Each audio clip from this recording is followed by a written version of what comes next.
तो नमस्कार, जय हिंद, वंदे मातरम। एक बार प्यारे साथियों, आपके चैनल टॉप 10th एजुकेशन में आपका बहुत बहुत स्वागत है। तो यहाँ पर एक बार फिर से आपकी जो क्लास आपको बताई गई थी 2 जून से आपकी पर डे क्लास पढ़ रही है और बाकी विषयों की आपके लिए चैनल के डिस्कशन प्ले लिस्ट है। आप उसके माध्यम से आप देख सकते हैं, जितने भी चैनल हैं आपको अच्छे से आपको कंटेंट वहाँ पर दिया गया है। सभी कोर्स को आपको कवर कराया जाएगा अच्छे से। तो यहाँ पर आज हमारा पहला टॉपिक है 10th का, जो साइंस का है कि विद्युत। यहाँ पर चैप्टर इसलिए लिया गया है क्योंकि यह चैप्टर आपके लिए बहुत ही इंपॉर्टेंट है, क्योंकि प्रत्येक चैप्टर से क्वेश्चन आते हैं, इतना हम जानते हैं। लेकिन कोई कोई चैप्टर ऐसा होता है जिसमें से जो हमारे क्वेश्चन होते हैं वह ज़्यादा नंबर के आते हैं, ज़्यादा मार्क के होते हैं। जैसे ओम का नियम हो गया, वैद्युत धारा हो गया, इसका डिफिनीशन हो गया, वैद्युत विभवांतर हो गया, हमारा वैद्युत विभव हो गया, और हमारा एक होता है फैराडे का नियम, दिश धारा, प्रत्यावर्ती धारा, अल्टरनेटिव करंट, डायरेक्ट करंट हमारा हो गया। और जो हमारा होता है एक ओम का नियम तो होता ही ऑलरेडी, और श्रेणी क्रम या समांतर क्रम का जो आ जाता है हमारा डेरिवेशन कीजिए इसका, यह भी इंपॉर्टेंट सभी। इसलिए चैप्टर को देखते हुए मद्देनजर रखते हुए इस चैप्टर को शुरू किया गया है कि विद्युत तथा विद्युत धारा के प्रभाव। चलिए यहाँ पर आज की टॉपिक स्टार्ट करते हैं। तो विद्युत तथा विद्युत धारा के प्रभाव का इस चैप्टर को जब समाप्त हो जाएगा आपको पीडीएफ भी दिया जाएगा, जितना भी कंटेंट रहेगा 100% आपको सिक्योर दिया जाएगा। तो आज के चैप्टर को हम शुरू करते हैं। हमारा है ऊर्जा। सबसे पहले इसमें आता है बेसिक से समझेंगे, पेशेंस रखिए थोड़ा। एनर्जी कहते किसे हैं, अच्छे से एकदम इजी फॉर्म में आपको समझ में आएगा। बस आप चैनल के साथ वीडियो के साथ एंड तक बने रहिए। कोई भी टॉपिक आपको नहीं क्लियर आता है तो कमेंट बॉक्स आपके लिए बना है, कोई भी अपना आप कमेंट लिखिए, आपका जो रिप्लाई है जरूर से जरूर दिया जाएगा। यदि कोई भी कार्य आप करते हैं, साइकिल चलाते हैं, किसी आप डोमेस्टिक काम करते हैं, घर का करते हैं, आस पड़ोस कहीं का भी करते हैं, तो आपको जो ऊर्जा कहाँ से प्राप्त होती है, ऊर्जा वह क्या रहती है जिसके कारण आप अपने कार्य को सुगमता से कर सकते हैं। कोई भी कठिन से कठिन भी कार्य आप कर सकते हैं। कोई मेहनत जैसे काम हो गया, आपको कुछ कार्य करना हुआ, घर का खेती का कार्य कुछ भी हुआ तो आप करते हैं, वह किसके कारण करते हैं, व्हाट इज रीजन, क्या इसका कारण है। तो यह ऊर्जा के कारण ही आपको संभव है कि आप किसी कार्य को सुगमता से कर सकते हैं। किसी कार्य को आप कर सकते हैं वह ऊर्जा के माध्यम से ही कर सकते हैं। डायरेक्ट माध्यम होता है आपका जो ऊर्जा के कारण हम किसी कह सकते हैं किसी वस्तु में यदि कार्य करने की क्षमता वह रखता है तो उसकी ऊर्जा होगी, तभी वह किसी कार्य को कर सकेगा।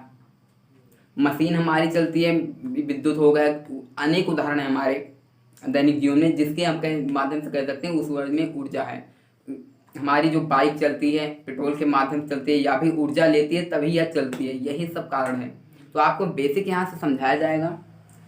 यदि किसी वस्तु में कार्य करने की क्षमता होती है तो कहते हैं कि उस वस्तु में ऊर्जा है। अर्थात इसे हम डायरेक्ट फॉर्म में कह सकते हैं, अर्थात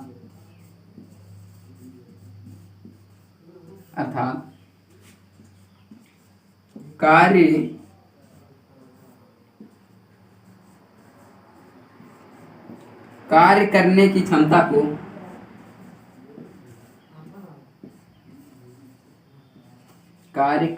क्षमता को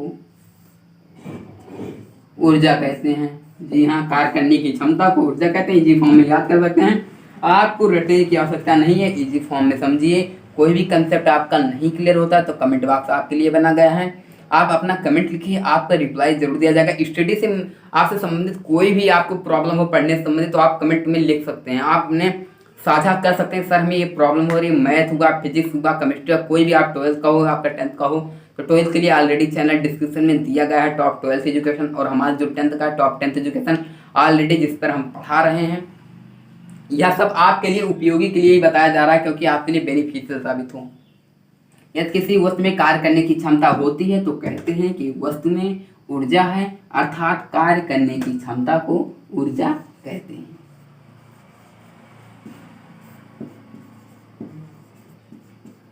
और आपको बेसिक बताया जा रहा है क्योंकि आगे भी निकाल के बताया जाएगा कि ऊर्जा का जो यूनिट होता है, मात्रक होता है, जूल होता है। आपके पेपर में ऑब्जेक्टिव क्वेश्चन बहुविकल्पीय जो आता है पूछ लेगा कि ऊर्जा का मात्रक क्या होगा, वहां पर जूल दिया होगा, कूलाम दिया होगा, वो एम्पियर दिया होगा, वहां पर सेकंड दिया होगा, तो आप उसमें से जूल ही टिक करेंगे, क्योंकि हमारा जो कार्य का मात्रक होता है वही हमारा ऊर्जा का मात्रक होता है। यदि कार्य के द्वारा यदि कोई कार्य करने की क्षमता होगी तभी तो उसे ऊर्जा कह सकते हैं हम।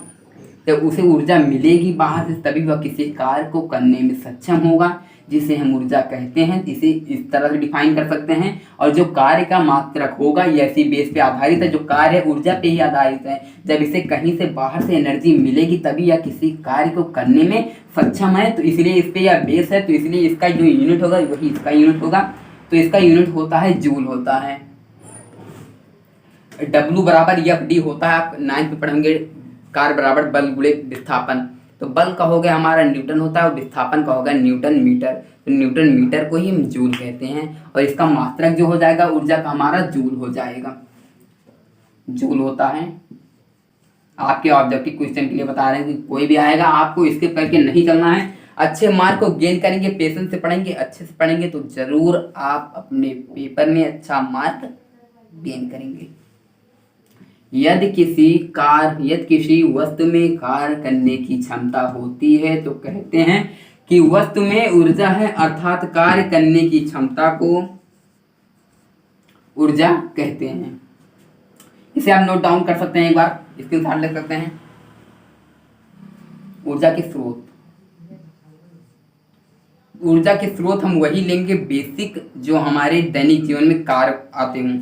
लकड़ी क्यों हुआ, सूर्य क्यों हुआ, पेट्रोल क्यों हुआ, डीजल क्यों हुआ, हवा क्यों हुआ, अन्य चीज़ों को क्यों नहीं मान सकते। तो इसका मेन रीजन यही है कि लकड़ी इसलिए क्योंकि जिससे हमें ऊर्जा की प्राप्त होती है उसे हम ऊर्जा के स्रोत कह सकते हैं। Is called sources of energy which causes be achieve energy. तो which called sources of energy, जिससे हम ऊर्जा प्राप्त करें उसे हम ऊर्जा के स्रोत कह सकते हैं। अन्यथा अदरवाइज हम अदर पर्सन या अदर थिंग को नहीं बुला सकते। जब ऊर्जा जिस स्रोत से हमें प्राप्त होगी उसी को हमें ऊर्जा के स्रोत कह सकते हैं।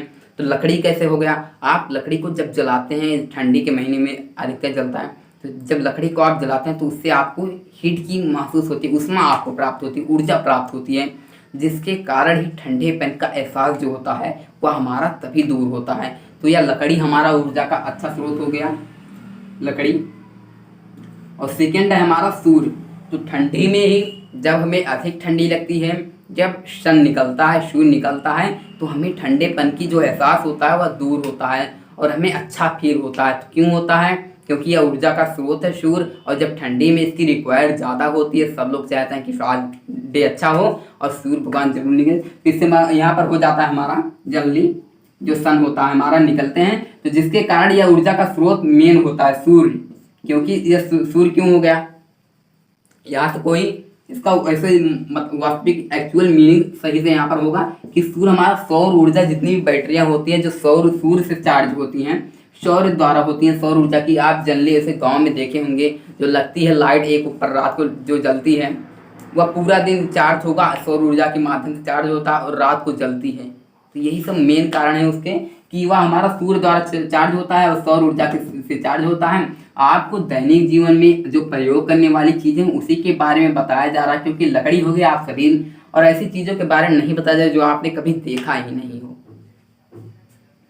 सूर्य हो गया हमारा, अभी कोई अदर चीज़ के आपको बताया जाए तो आपने नहीं कि नाभिक की जो विखंडन से प्राप्त होती है ऊर्जाएं ऐसे होती हैं, न्यूक्लियस, ऐसा सब नहीं। आपको जो बेसिक फॉर्म में बताया जाए, जो आपको कंसेप्ट क्लियर हो, आप अपने दैनिक जीवन में उसे उपयोग करते हो, देखे हों या करते हुए एक्सपेरिमेंट आप करें बाद में कि हाँ लकड़ी से ऊर्जा प्राप्त होती है, इतना सब जानते हैं।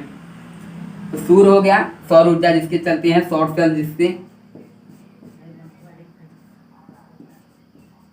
या कुछ खिलौने ऐसे होते हैं हमारे जो सूर्य मतलब सनलाइट से चार्ज होते हैं, इसके बाद उसे हम यूज में अपने लाते हैं। और पेट्रोल हो गया, आपको बताया गया बाइक एक एग्जाम्पल है। बाइक क्यों चलती है, किसके कारण कभी आपने इमेजिन किया तो पेट्रोल के कारण चलती है, जनरली जानते हैं, लेकिन क्यों चलती है, उसे कार्य करने की क्षमता कहाँ से आती है, तो ऊर्जा, energy, that is a main point. Energy के कारण ही वह उसमें रेसिंग आती है, उसमें पेस आती है, उसमें गति उसी के कारण आती है, due to pace from energy. ऊर्जा से ही उसे गति का आभास होता है, गति तभी प्राप्त होती है जब उसमें ऊर्जा होती है। पेट्रोल तो एक माध्यम है हमारा, पेट्रोल एक हमारा माध्यम है जिसे हम डालेंगे तभी चलेगा, लेकिन उसमें ऊर्जा कहाँ से आती है, जब हमारा पेट्रोल वहाँ पर जलता है, वह जो हमारा धुएं निकलते हैं इसी कारण निकलते हैं। पेट्रोल हमारा जितना खपत होता है उतना तेज हम उसे उसी प्रकार यूज कर सकते हैं। एक्सेलरेशन जो हमारा त्वरण होता है उसकी अनुसार अकॉर्डिंग। तो हमारा हो गया जो पेट्रोल होता है, तो यहाँ पर वह ऊर्जा की खपत करता है और जिसके कारण हमारी गाड़ी चलती है। हम आसानी से सुगमता से किसी पथ को अपने पार कर सकते हैं या कहीं भी सुगमता से जा सकते हैं। तो पेट्रोल हमारा मेन कारण हो गया यह भी ऊर्जा का, जिसके कारण ऊर्जा प्राप्त होती है तभी गाड़ी चल सकती हैं। और डीजल हो गया जो बड़ी बड़ी यातायात की वाहनें हैं, कहीं से भी हो गया हमारा, जैसे पहले कोयला था, जी हाँ कोयला भी है, कि पहले रेल इंजन जो चलते थे कोयला के कारण ही चलते थे, तो उसको ऊर्जा प्राप्त होती थी, कोयला से हीट प्राप्त होती थी, जिसके कारण वह रेल हमारी तेज चलती थी। जैसे जैसे हम अधिक ऊँची ऊर्जा देंगे वह उसी प्रकार उसकी जो पेस है, गति है और अधिक होगी, तो हमें अधिक से समय की बचत होगी। सबसे पहले बात होती है समय की। तो बड़ी बड़ी यातायात की वाहनों के ट्रक हो गया, आप देख सकते हैं दैनिक जीवन में जो उपयोग हुई बड़ी बड़ी गाड़ियां होंगी, तो डीजल के कारण, ड्यू टू डीजल के कारण ही वह चल सकती हैं, यातायात चलते हैं।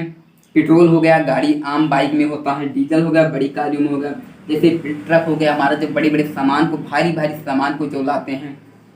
हवा हो गया, हवा भी मेन कारण है। किसी भी यदि आग जलती है तो हवा जब आती है तो आग हमारी जो लपकें उसकी होती हैं और तेजी से वह प्रवाहित होने लगती हैं और तेजी से चलने लगती हैं। तो दैट इज ए मेन कारण ऑफ एयर, कि उसके कारण ही और तेज चलती है। एक उसे एक्सटर्नल एनर्जी मिलती है, बाहरी ऊर्जा मिलती है, जिसके कारण वह लपकें तेज होती हैं, हवा के कारण ही हो सकती हैं। तो आपको इतना अच्छे से क्लियर हुआ होगा। ऊर्जा की स्रोत आएगा तो आप इसे लिख सकते हैं, लकड़ी हो गया, सूर्य हो गया, पेट्रोल हो गया, डीजल हो गया, हवा होगा। इसे हम नोट डाउन कर सकते हैं। टार्च क्यों जलता है हमारा? बैटरी डालते हैं, इसको तो सभी लोग जानते हैं, बैटरी डालते हैं, लेकिन इसे ऊर्जा कहाँ से प्राप्त होती है? तो यार रासायनिक, या हमारा सौर सेल होता है, रासायनिक केमिकल सेल, जिसके कारण यह जलता है। उसे भी जब यह एनर्जी मिलेगी तभी वह चलना प्रारंभ करेगा। तो इसे नोट डाउन कर लीजिए। और एक बात आपको बता दें कि यहाँ पर जो ऊर्जा का मात्रक होता है,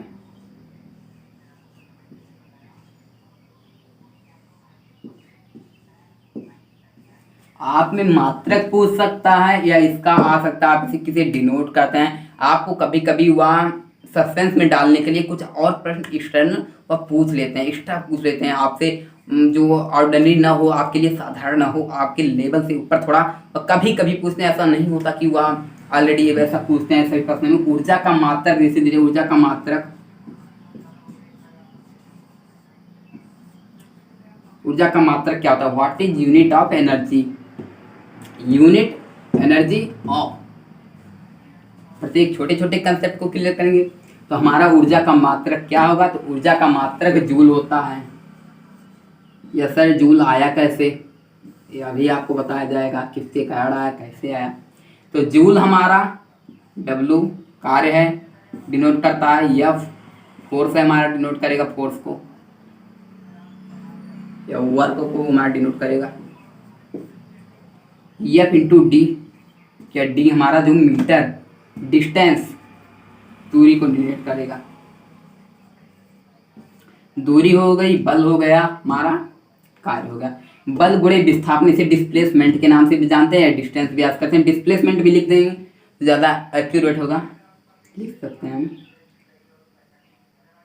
आपको इजी फॉर्म में एकदम समझ में आ रहा होगा। सब कहीं भी प्रॉब्लम किसी भी प्रकार की होती है तो कमेंट बॉक्स आपके लिए ऑलरेडी बना हुआ है, आप उसमें अपने कमेंट को शेयर कीजिए, साझा कीजिए। पढ़ाई से रिलेटेड कोई भी प्रॉब्लम हो, कोई भी प्रश्न आपको नहीं समझ आता है, मैथ का हुआ, आपका इंग्लिश का हुआ, कोई भी आपका प्रॉब्लम है, तो आप कमेंट बॉक्स में शेयर कीजिए, आपकी प्रॉब्लम को जरूर से जरूर दूर किया जाएगा। तो ये फिर 2D हो गया हमारा, बल गुणे विस्थापन, डिस्प्लेसमेंट।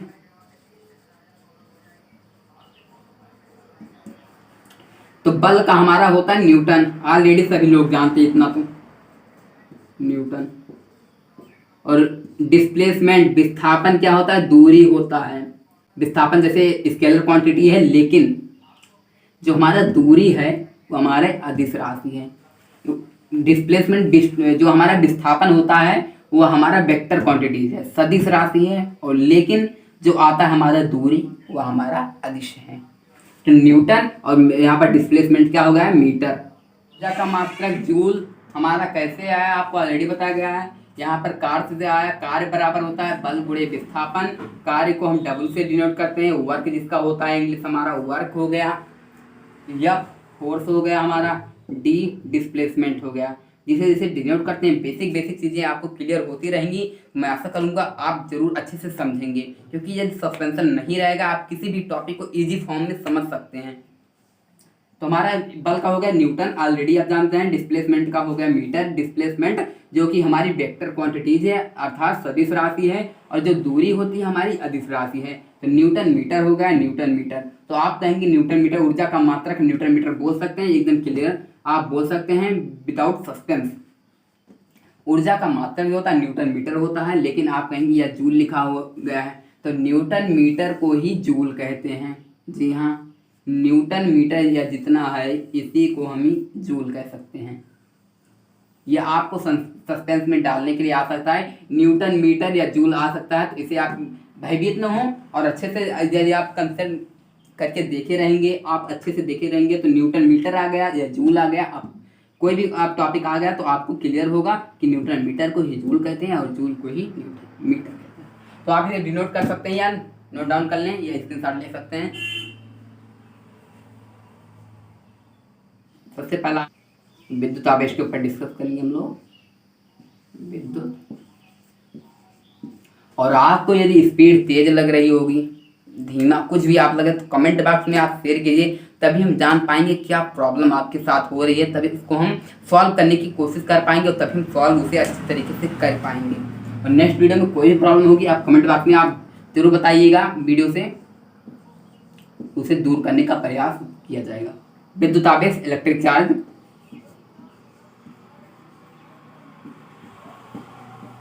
इलेक्ट्रिक चार्ज विद्युत आवेश कहते किसे हमारा, तो हमारे जो होते हैं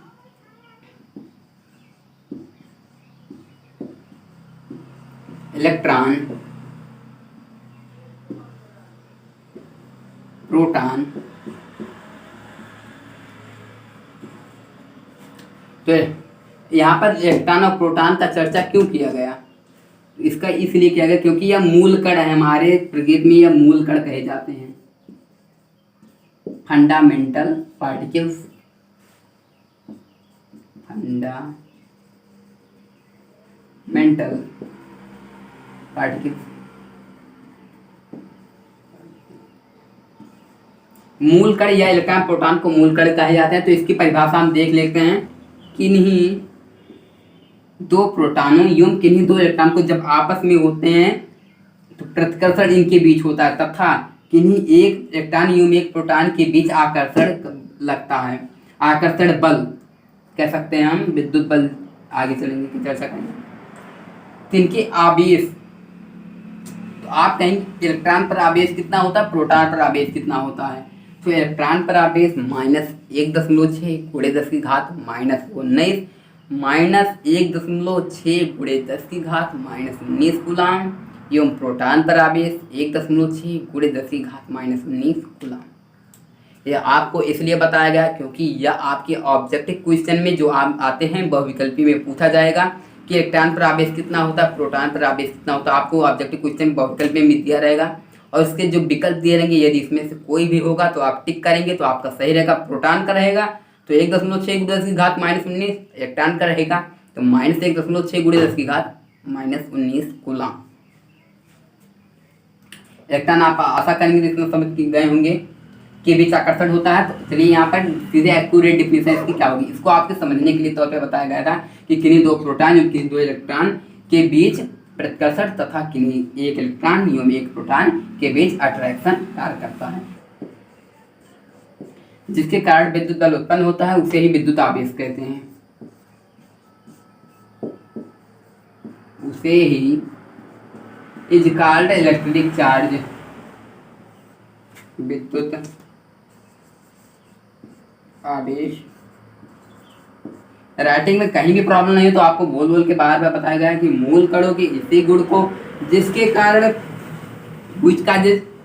वैद्युत बल उत्पन्न होता है उसे ही वैद्युत आवेश कहते हैं।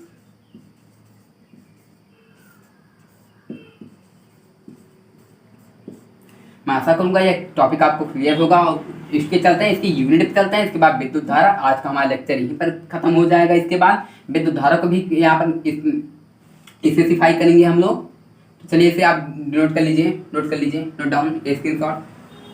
विद्युत आवेश,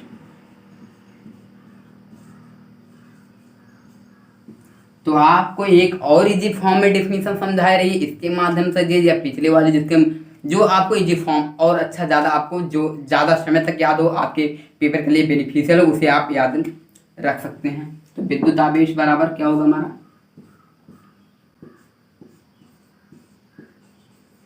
विद्युत धारा गुणे समय,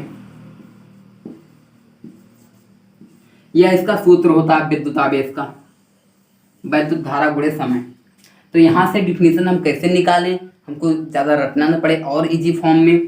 तो विद्युत आवेश किसे कहते हैं, तो विद्युत धारा इलेक्ट्रिक करंट एवं समय टाइम के गुणनफल को, के मल्टीप्लिकेशन को या गुणनफल को विद्युत धारा एवं समय के गुणनफल को विद्युत आवेश कहते हैं। तो चलिए आपको क्लियर हुआ होगा। इसके मात्रक पे हम बात कर लेते हैं। मात्रक क्या होगा, तो मात्रक इसका होता है कूलाम होता है। लेकिन कूलाम कैसे होगा, तो सबसे पहले इसके नीचे लिखते हैं विद्युत धारा का 7 भौतिक राशियां आपको बताई गई थी, 9th में पढ़ेंगे। लंबाई, द्रव्यमान, समय, ताप, विद्युत धारा, ज्योतिर्विद्युता, पदार्थ की मात्रा या अमाउंट ऑफ सब्सटेंस। विद्युत धारा हो गया हमारा, विद्युत धारा को एम्पियर इसका मात्रक होता है, आई से रिप्रेजेंट करते हैं इसे एम्पियर। और समय क्या हो गया हमारा, समय का सेकंड होता है। और समय का जो मात्रक है आपके चारों प्रणालियों में सेम रहता है। चारों प्रणालियों मतलब FPS, CGS, MKS, SI, international system, सब में इसका मात्रक जो होता है सेकंड का, वह समय का मतलब यह सेम रहता है, सेकंड ही होता है। सीजीएस हुआ, एफपीएस हुआ, एमकेएस हुआ, एसआई हुआ, किसी पद्धति में इसका मात्रक जो होता है अंतर्राष्ट्रीय लेवल पे भी सेकंड होता है, एसआई में भी। तो इसका मात्रक क्या होगा, एम्पियर सेकंड हो गया। तो एसआई यूनिट इसकी क्या होगी देख लेते हैं। तो एम्पियर सेकंड को ही कूलाम कहते हैं, इसे हम एम्पियर सेकंड लिख सकते हैं, दोनों आपका सही रहेगा। या और कूलाम,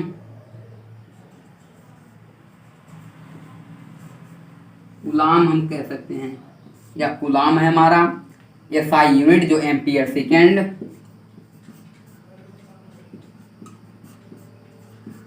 इसे हम कूलाम बोलते हैं।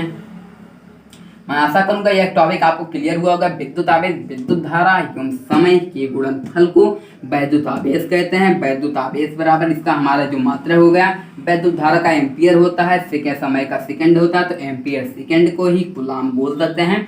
यह टॉपिक हमारा क्लियर हुआ। या 3 नंबर का क्वेश्चन कोई भी आएगा तो आप विद्युत आवेश आएगा तो आप अच्छे से लिखेंगे, आपको फुल मार्क दिया जाएगा। बस इससे थोड़ा आप क्लियरिटी आप बनाए रखें, यह स्वच्छता आप काफ़ी में अच्छे से लिखेंगे तो आपको अच्छा मार्क जरूर प्राप्त होगा। एक छोटा सा टॉपिक बच गया है, वह क्या है कि इसके प्रकार क्या होते हैं, टाइप्स ऑफ इलेक्ट्रिक चार्ज। तो यह 2 प्रकार का होता है। यह 2 प्रकार का होता है। अब ये 2 प्रकार हमारे निम्नलिखित हैं, कौन कौन से। पहला पॉजिटिव अर्थात धनात्मक, एक जो बैटरी आती है आपकी जो सेल में टॉर्च में लगती है, माइनस उसके एक सिरे पे लिखा होता है या एक सिरे पे प्लस। आप कहीं अभी नहीं देखें तो आप देख सकते हैं अपने जो दैनिक जीवन में उपयोग हो रही है चीज़ें, एक माइनस उसके वहाँ पे लिखा होगा, एक प्लस, वही सब होता है हमारा कि यह विद्युत आवेश 2 प्रकार का होता है। उसी कारण हमारी जो टॉर्च जलती है, माइनस प्लस होगा तो अट्रैक्शन होगा, अट्रैक्शन होगा तो वैद्युत बल उत्पन्न होगा, वैद्युत बल उत्पन्न होगा तो वैद्युत आवेश कारण जिससे हमारा टॉर्च चलता है, धनात्मक आवेश।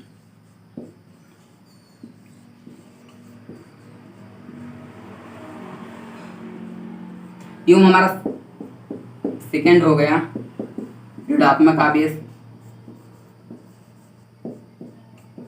ऋणात्मक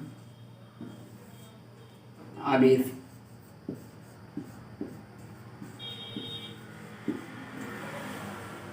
इसे प्लस से भी डिनोट करते हैं, इसे माइनस से भी डिनोट कर सकते हैं, एक बार नोट डाउन कर सकते हैं आप।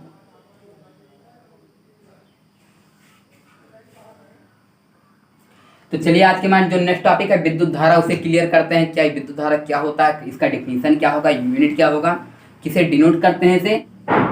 इलेक्ट्रिक करंट,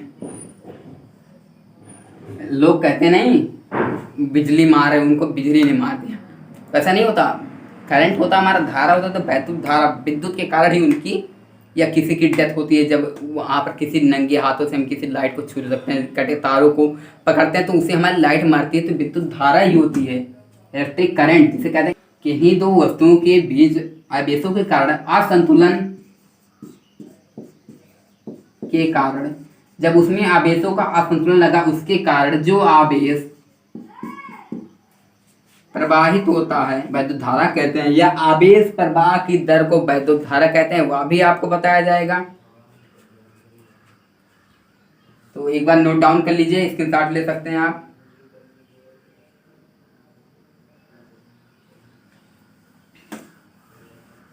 तो चलिए एक बार और अच्छे से इसकी अदर डिफिनीशन देख लेते हैं हम। आपको जो अच्छा लगे, आपको जो पसंद आए, जो आपको इजी फॉर्म में याद हो सके, क्योंकि सभी बच्चों को साथ में लेकर चलना है, तो जो आपको इजी फॉर्म में समझ आए वही आपको बताया जा रहा है। तो यहाँ पर हमारा विद्युत धारा का नेक्स्ट हो गया, जो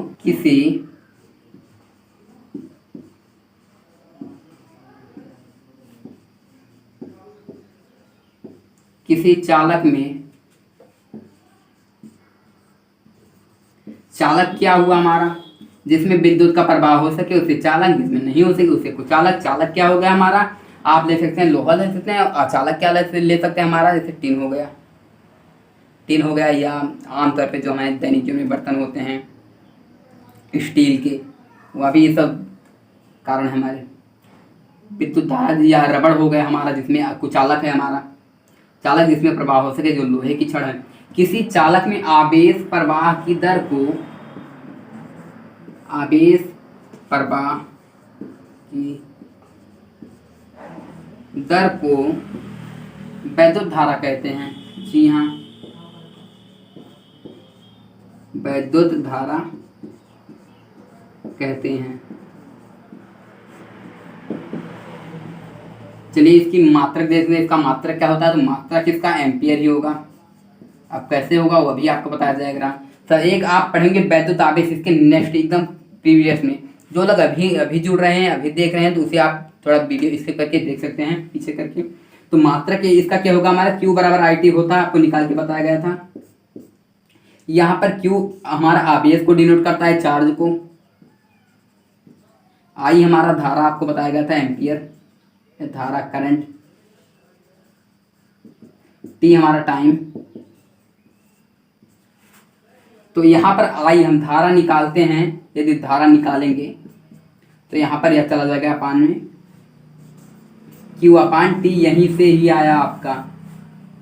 आवेश प्रवाह की दर होती है जो समय बटा, जिसे यहाँ पर आ गया आवेश प्रवाह की दर को वैद्युत धारा कहते हैं। किसी चालक में आवेश प्रवाह की दर को वैद्युत धारा कहते हैं। और Q का हमारा आवेश का क्या होगा, कूलाम आपको बताया गया था।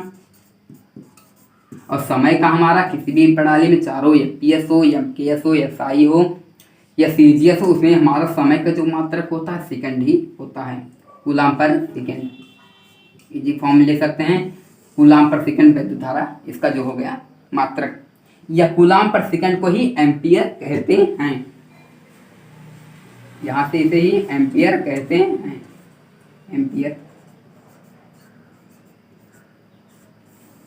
एम्पियर कहते हैं, एम्पियर।